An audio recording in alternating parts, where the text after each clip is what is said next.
안녕하세요. 반갑습니다. 오늘은 미래가 원하는 아이 네 번째 시간을 가질 거예요. 미래가 원하는 아이, 우리 아이들이 살아갈 미래에는 지금보다 훨씬 더 부의 쏠림이 심화가 될 텐데, 흙수저인 우리 아이들이 미래에서 금수저인 아이들을 상대로 이길 수 있는 살아남는 방법들에 대해서 이야기를 나눠볼까 해요. 재밌겠죠? 이거는 꼭 미래 우리 아이들뿐만 아니라 우리 부모들 그리고 저와 같은 나이 또래의 젊은 사람들이 꼭 알아야 하는 이야기이지 않을까 싶은 생각이 들어요.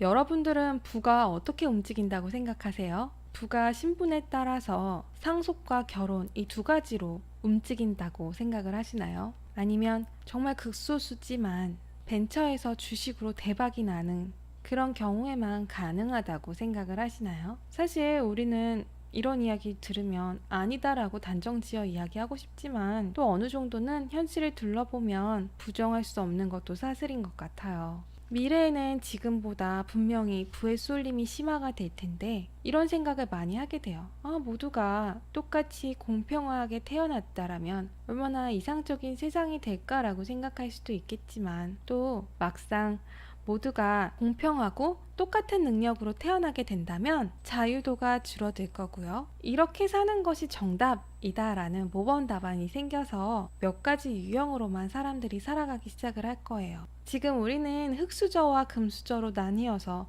어떤 사람들은 부유하게 잘 살고 있고 어떤 사람들은 어렵게 살고 있지만 이 안에서 우리는 다양성과 의외성 그리고 불확실성을 모두 다 가지고 있는 재미난 세상에 살고 있는 것 같아요. 많은 사람들은 흙수저가 성공한 스토리에 열광을 한대요. 대부분이 흙수저이기 때문도 있지만 역사가 흙수저 편이기 때문이래요. 이게 무슨 이야기냐면 금수저들은 실력도 뛰어나고 재능도 뛰어나지만 인간 사회는 언제나 기존의 무엇인가를 뛰어넘는 새로운 것이 나오면 그때 바로 비로소 발전을 하게 되어 있대요. 그래서 기존의 금수저들도 계속해서 노력을 하고 있지만 아무래도 같은 사람들이 만들어내는 것에는 한계성이 있기 때문에 인간 사회는 새로운 변화를 일으키려고 흙수저를 이용을 한대요. 그래서 역사는 항상 새로운 사람이 나타나서 새로운 방향을 제시해 주기를 기다리고 있대요. 흙수저와 금수저가 직접 경쟁하는 것만큼 시간 낭비일 일은 없지만 만약에 정말 운이 좋아서 훨씬 뛰어난 상대와 우리가 경쟁을 해야 할 일이 생긴다면 일단 정말 기뻐해야 할 일인 거죠. 한번 뒤집어봐 라면서 금수저와 경쟁을 붙인 누군가가 사람일 수도 있고 사회 제도일 수도 있을 거예요. 이런 경우가 생긴다면 우리는 즐거운 마음으로 이 게임에 임하면 된다고 해요. 이게 무슨 말일까요? 흙수저와 금수저의 차이가 있는데 실력으로만 보면 금수저는 훨씬 위에 있대요. 하지만 그렇다고 해서 흙수저에게 가능성이 없는 건 아니래요. 금수저는 마치 가공이 완벽하게 끝난 아주 반짝거리는 찬란한 다이아몬드와 같다고 본다면 흙수저는 다이아몬드의 원석과 같대요. 지금 당장은 제대로 빛을 발하고 있지 못하지만 잘 가공을 시키면 아주 훌륭한 다이아몬드가 될 수 있는 가능성을 잠재하고 있는 다이아몬드의 원석이기 때문에 흙수저인 다이아몬드 원석이 훨씬 더 발전한 가능성이 크다고 볼 수 있대요. 발전 가능성이 흙수저가 훨씬 더 크기 때문에 금수저에게 제일 가장 두려운 일은 이 흙수저의 잠재력이 터지는 거래요.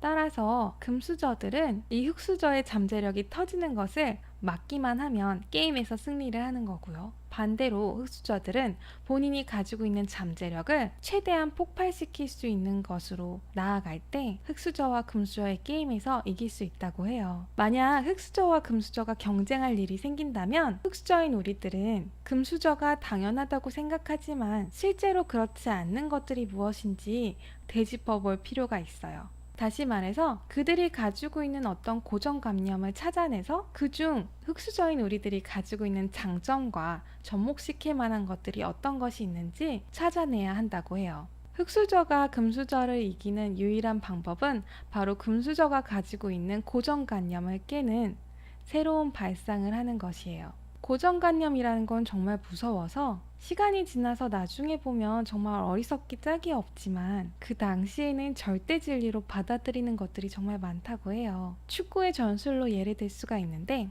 옛날에는 규칙이 특별히 정해진 것도 아닌데 축구 선수의 절반은 공격을 하고 절반은 수비를 하는 배치를 하고 축구 경기를 했었대요. 그런데 누군가가 잔머리를 굴린 거죠. 이들 10명 중에서 체력이 가장 좋은 2명을 뽑아서 공격과 수비를 모두 가담하게 하는 작전을 고안한 거죠. 이렇게 고정관념을 깨고 나니까 상대방 팀에 비해서 결과적으로 공격도 상대방과 6대5로 수비도 6대5의 수적 우위를 확보하게 된 거예요. 이게 바로 유명한 4-2-4 포메이션인데 사실 축구뿐만 아니라 다른 분야에서도 이런 고정관념을 가지고 있던 것들이 정말 많았다고 해요. 이런 고정관념을 깨는 것들을 역발상의 전환이라고도 얘기를 하는데 이 역발상의 전환으로 성공한 케이스들을 몇 가지 예를 들어볼까 해요. 저는 자전거 타는 것을 좋아해서 자전거 구동계 중에 시마노라는 회사가 유명하다는 것을 알고 있었는데 이 자전거 부품 회사인 시마노가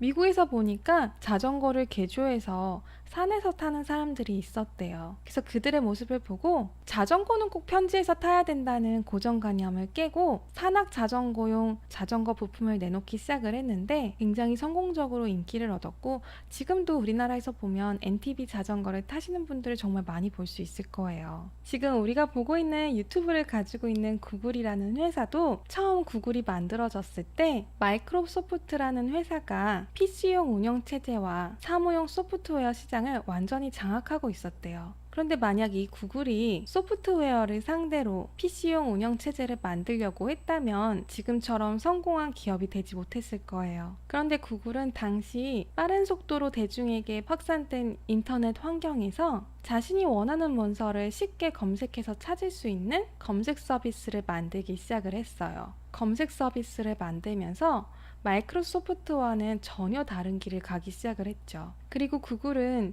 이 분야에서 1위가 된 다음에 요지부동으로 검색 사이트로는 대표적인 회사가 되었죠. 마이크로소프트가 뒤늦게 자체 검색 서비스를 만들었지만 마이크로소프트는 결국 실패를 했고 지금은 구글이 마이크로소프트보다 훨씬 더 규모가 큰 회사가 되었고 둘은 또다시 클라우드나 인공지능 분야에서 새로운 사업 영역을 확장하기 위해 다시금 격돌하게 되었대요. 오늘날 비즈니스 환경은 기존의 기업들이 하도 장벽을 단단하게 쳐놔서 새로운 기업들이 도저히 성공할 수 없을 것처럼 보이지만 이 가운데서도 신기하게 새로운 회사들이 성공을 하고 있어요. 구글 이외에도 페이스북이나 우버, 에어비앤비와 같은 새로운 혁신 기업들이 꾸준히 나오고 있죠. 사례에서 보는 것처럼 흙수저인 우리들도 금수저들이 잔뜩 쳐놓은 장벽 안에서도 성공할 기회들이 많이 있을 거고요.